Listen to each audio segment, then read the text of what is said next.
Biden wants to inoculate as many people as possible. So you have to get an annual shot. I mean, it hasn't been formally announced yet. They don't want to rile everyone up. The drug companies, the food companies, the vaccine companies, they pay us hundreds of millions of dollars a year to hire and keep the reviewers to improve their products. Yes, folks. Yes, this gentleman works for the FDA. He has been caught by Project Veritas, James O'Keefe and company, still at it. These guys are awesome. Love how they get the information from the horse's mouth. There is some dispute as to what this guy's actual position is. They state here it's FDA Executive Officer of Countermeasures Initiative. Not sure if they validated that after or before. The FDA came out and said that he is not involved in vaccines. They did not deny that he works for the FDA. They did not deny that he's been there for 22 years. And they basically said he doesn't represent the views of the FDA. Well, we'll find out why about that. That we expected. O'Keefe puts in a follow-up call to him to try and get some clarification on that after the fact. We've got a link to that below. But right now, we're going to go ahead and jump into this. So let's go.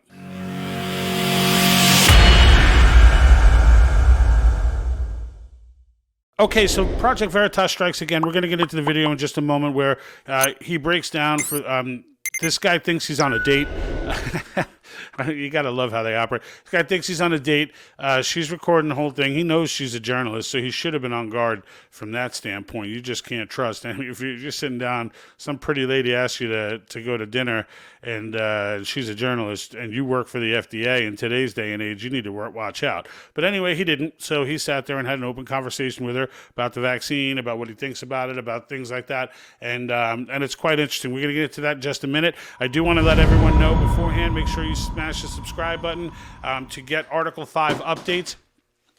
There are a lot of Article 5 updates coming out right now, and we've been hitting them, as you know, almost every day, coming out with a new state, progress in their legislatures, etc. So definitely subscribe for that. Also, I wanted to let you guys know we have a new t-shirt store that is cause related, has a lot of cause related gear on it, some unique stuff you might not find anywhere else.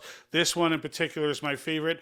Our founders give us the tools, we need to use them. Inside the flag is inscribed the actual verbiage of Article 5, and we also have some other stuff as well. These shirts are great for any event you might go to, or even just to spark conversation amongst people.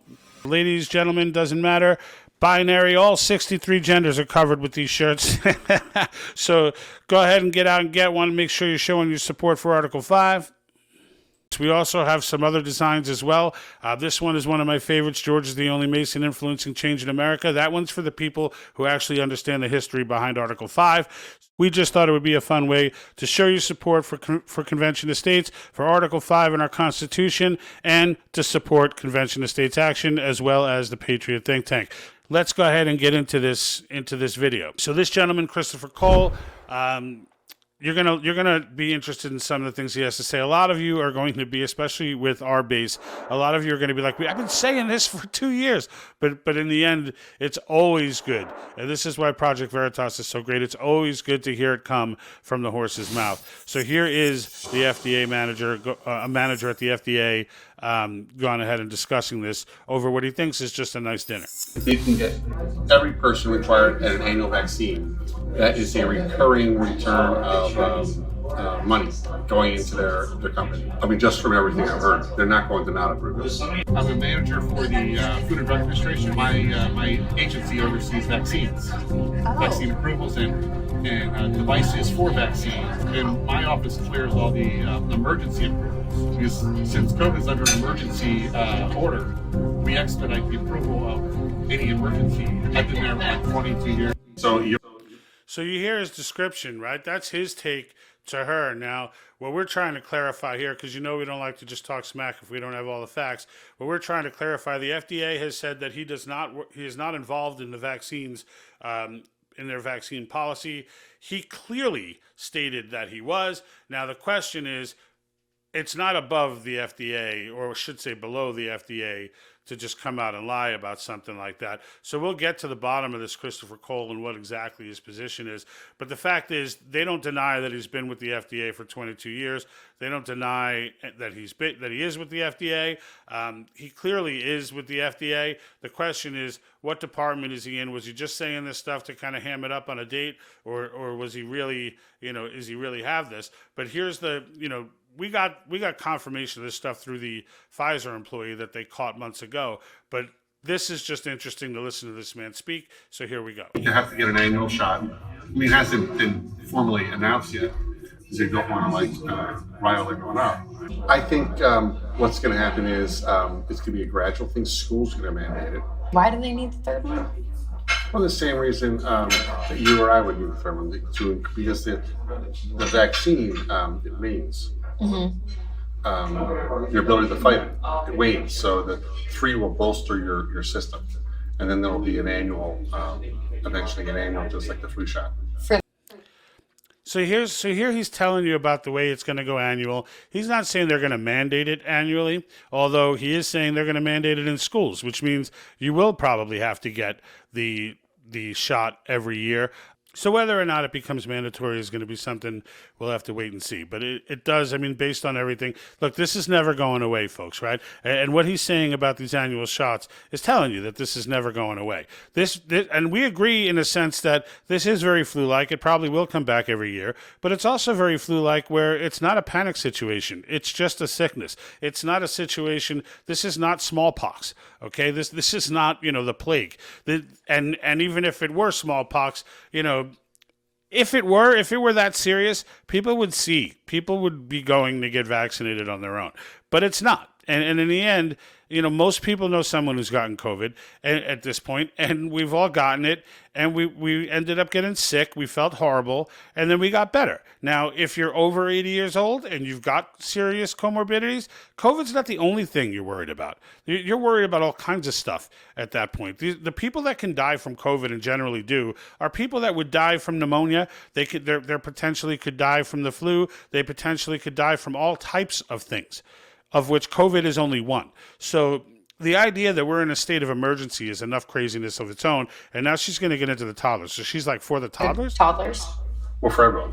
You guys have been in the news a lot the last couple of days. Yeah, we're looking at trying to improve. I don't completely agree with the process. They're looking at trying to inoculate kids under 5 years old. Between 6 months and 5 years old. What do you mean you don't agree with the process? Well, I mean, they don't have all the tests aren't there. So I agree with the thing that it is important to inoculate them, but you can't provide the parent as much a surety as you normally want to. I thought their cases weren't that high for 6 month to 4-year-olds. Now I want to just break down what he just said, because what he's saying is that the tests aren't there. And this has been, for those that have been vaccine hesitant up until this point, that's really been 99.999% of the reason. The other 0.1% is that the whole way that they're going about it is really creepy. But the real reason is that the tests aren't there. Now, they're continuing to test, and they're continuing to monitor, and I mean, when you take a look at Facebook's warning on vaccines, when they throw it at the bottom of your post, even that doesn't say it's safe. What it says is that they're monitoring the situation.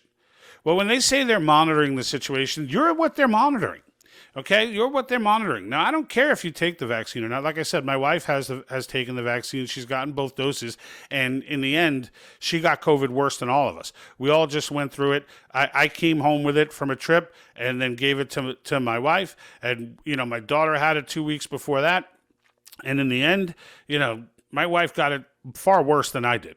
Hers lasted days on end. I was in death mode for a day, and then the next day started to feel better, and by 3 days, I was just tired every now and then. But it wasn't, it wasn't hindering me from doing anything. She was out for a good 3 days, 4 days, and she's fully vaccinated. Now, the bottom line is, whether or not that's a fluke or it's, it happened. There's no denying it happened. And the bottom line for it all is it didn't matter who was vaccinated or not vaccinated in our family. We all got it. We all got it anyway. And if you're going to get it anyway, then it's not at least in her case, it wasn't a vaccine. In her case, it wasn't a vaccine at all. It didn't prevent anything. You get a measles vaccine, you get a polio vaccine, you get all these different vaccines. You don't get those things. When you get this vaccine, this is why I don't take the flu vaccine, because you still get the flu. So what's the point? What's the point, right? This is not the same as every other vaccine. If you're out there comparing this to measles or smallpox or those types of things, those diseases have all but been eradicated. Okay, they've all but been eradicated through the use of those vaccines. This is an annual event, okay? This is not eradicating the virus. It's still there. You can still get it. They don't know what the next variant's going to be until it comes out, so they're all scrambling to try and stop the next variant with a new shot or whatever. And then the end result is there's a 99.97 chance that you're just going to be fine if you take it anyway, if you don't take it anyway. So why, right? But here they're not, but because it's related to COVID, it's under that approval process. So how many babies did they have to jab, basically, for the trial? I don't know. I haven't looked at the trial, how many people they did. There's always a chance of long-term effects, especially with someone younger. And they haven't? And we get this next piece I want to talk about for a second, but what he just said there, all right, so he's basically saying there's no way that you could know the long-term. There's always a chance of long-term effect, okay? And that's the thing. They have no idea.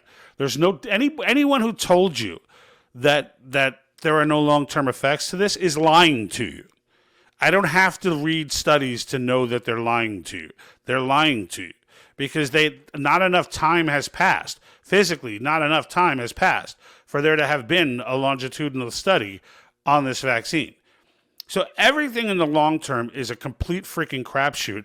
And when you're doing this to little kids who absolutely don't need this, there's no reason to do this to children at all.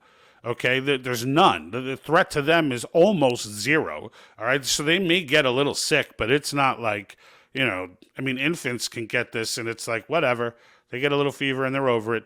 There's a lot of things that give kids a little fever and they're over it. All right, but giving them an experimental drug that you don't know the longitudinal effects of, and that's what makes it experimental, is we don't know the longitudinal effects, is disturbing. And there's a special place in hell for these people. Okay, so here she's saying they haven't tested enough. She previously asked him about pregnant women, and he had gone on about pregnant women being an example of a population that they really hadn't tested enough. And she's like, they haven't tested enough? And here's his response. Well, they haven't done enough prior. Now they also been very good at promoting that, but that was an issue for a period of time. Well, I feel like that's still an issue. It is still an issue. We still haven't gotten there. I read So here he's saying they're talking about pregnant women and how there weren't enough tests originally done, but yet they still gave it to pregnant women. They didn't just give it to them. They insisted they get it. And if that pregnant woman was working, they were telling her, we're going to fire you if you don't. Okay, so not only they don't have enough tests for it, they don't really know what's going to happen, what the effects on the pregnancy are going to be. And again, this is all moving super fast, and these things take years. Okay, so they're moving forward with this anyway, though. And initially, you heard him say, Biden's intention is for everyone to get inoculated. Now, I don't know if he spoke to Biden personally, but I don't think it's a far-fetched thing. Biden would probably tell you himself it's his goal to get everyone inoculated. So, in the end, this is where it gets disturbing. They know that they haven't done the tests, and yet still, they're pumping this stuff, making it mandatory, et cetera, trying to make it mandatory, and they don't know what the hell's going to happen to you. They're just watching you after they give it to you. It's kind of like, all right, we gave them the shot. Now let's see what happens. a couple articles about it, and everything I saw was that the first two shots weren't effective. There has been, yes, has not been as effective as they're expecting. I agree. Now, when he says it has not been as effective as they were expecting, that's the story I just told you about myself and my wife. Okay, it wasn't effective at all. She fully got it. She got both shots of the vaccine, and she fully got COVID, and it was hands down kicked her butt. Kicked her butt. Okay? And you know, look, it kicked mine too, just for less time. but it kicked her butt even longer. Now, I don't think it's because the vaccine that it was longer. I just think, it hit her a little harder than me, and the vaccine just was irrelevant. The vaccine the virus was going to do whatever the hell the virus was going to do, and this vaccine did absolutely nothing in my wife's case to stop this from happening. And she's on a laundry list of people that I know that were fully vaccinated and still got COVID. Okay, and that goes for the antibodies too, by the way. Everyone thinks you're immune if you get antibodies. You know what? It's better than the vaccine, but the fact of the matter is, these new variants come out as the same thing as the flu. You get the flu, it doesn't mean you're not going to get the flu again. Right? There's nothing, we need to learn to live with this. It's a gift from the CCP that we just need to, accept because we don't have a choice, right? We don't have a choice. It's there now. It's there.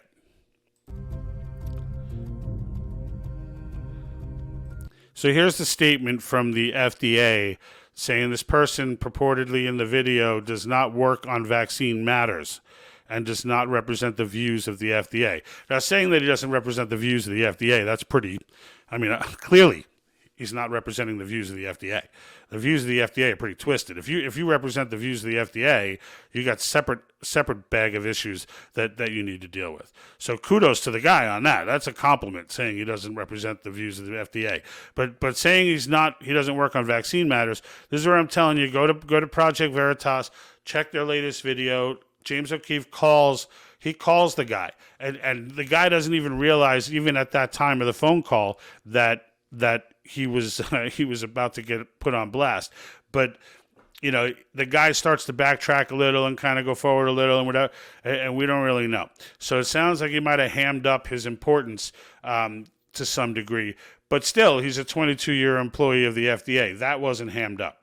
Okay, and the fact of the matter is, we'll see where the FDA comes out on this after. If he really is nothing like he said he was, then they're going to do more than just put out a statement like this, because this is going to get embarrassing for them.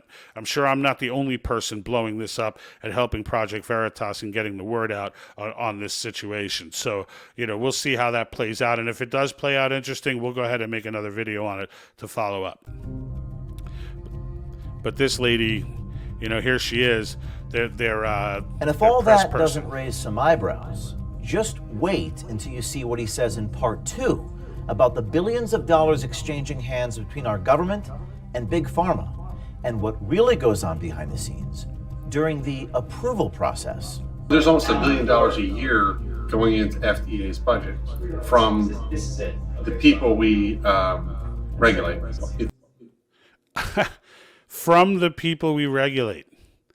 So I don't think this shocks anybody. I think everything that this guy's saying, this is not, it is blockbuster because it's coming from someone inside the FDA, but it's not, it's not shocking people who have had their eyes open for a while, right?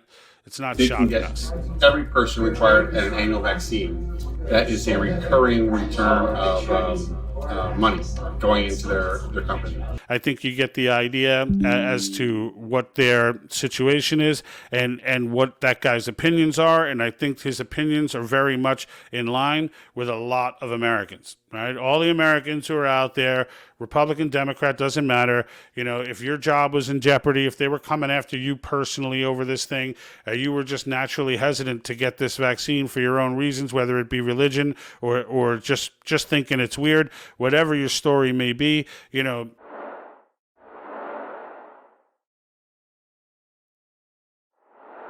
comes in great. To hear it from them, to hear it from the FDA, when they got the Pfizer employee, to hear it from those people, right? To hear it from the nurse, from that hospital-run, that government-run hospital for Indians, for Native Americans. To hear it from those nurses screaming about it, this is what gives it validation, right? We're not reading it from an article. It's not Fox News or MSNBC or some other source like that. It's coming right out of the mouths of the people that are on the ground, right? And that's what makes Project Veritas so freaking legitimate in that sense, right? And they didn't hide the fact that the FDA said, that this guy doesn't work on vaccines. They put that out there as well. So they're not trying to, dupe you. They're giving you all the information. You just got to make your own decisions. And like I said, they're going to come out with that part 2. We'll probably be all over that too. But, until then, we're going to go ahead and call it a close. Don't forget to check out the store for the cause events. Don't forget to stay tuned. Subscribe, follow on Facebook, subscribe on YouTube, subscribe on Rumble. Get us on all channels. Get your alerts. We're going to be doing, every time we find out something new about Article 5, we're going to be dropping another post about it. So stay on top of things. It's not easy to find that information. I can tell you we're doing the work for you. I'm out. And like that,